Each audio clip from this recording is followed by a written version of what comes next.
The dark family secrets you were finally let in on part 2. My aunt married a man, I'll call him Fred. Well, Fred really had a thing for my mom. My mom went to visit her sister, ended up having an affair with Fred, and getting knocked up with me. 5 years later my cousin was born.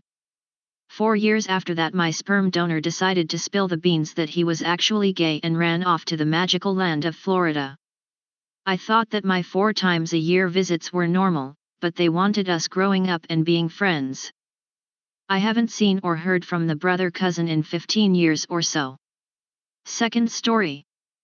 Turns out the reason my mom's parents divorced wasn't because they fell out of love but because he had an affair with another married woman from church. The families had known each other for years and my mom was good friends with the other woman's kids.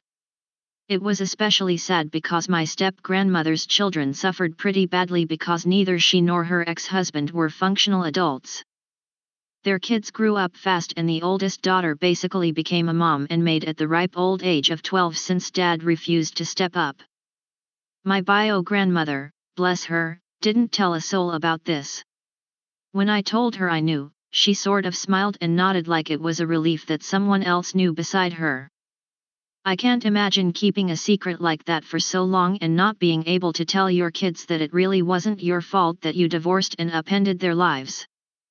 So yeah, learned that little gem while helping with my step-grandmother's hospice care this past fall. She was always a chatty person but end-of-life drugs really amped it up. It was pretty shocking because my grandfather is a pretty laid-back, kind, straight-laced church person and you never suspect him of cheating. The worst part is that in my shock and confusion, I told my mother about it and it was pretty obvious she had no clue prior to my telling her. I really wish I take that back. Third story. Grand-Uncle Harry has had 9 wives, over 30 children, and over 100 girlfriends. He's currently 70 living in a campervan in California while dating his 21-year-old girlfriend from Florida. His children range from 15 to 40 years old. He also groped my mom at her 18th birthday after he disappeared for over a year without contact. This all stems from when my great-grandmother took him to a cult after discovering a gram of weed in his dresser. She didn't know it was a cult of course but still. Imagine Mormons mixed with Heaven's Gate. Crazy shit. He then started an air conditioning business and made millions but has since gone bankrupt and lost his 2 mansions after he didn't live in them for multiple years.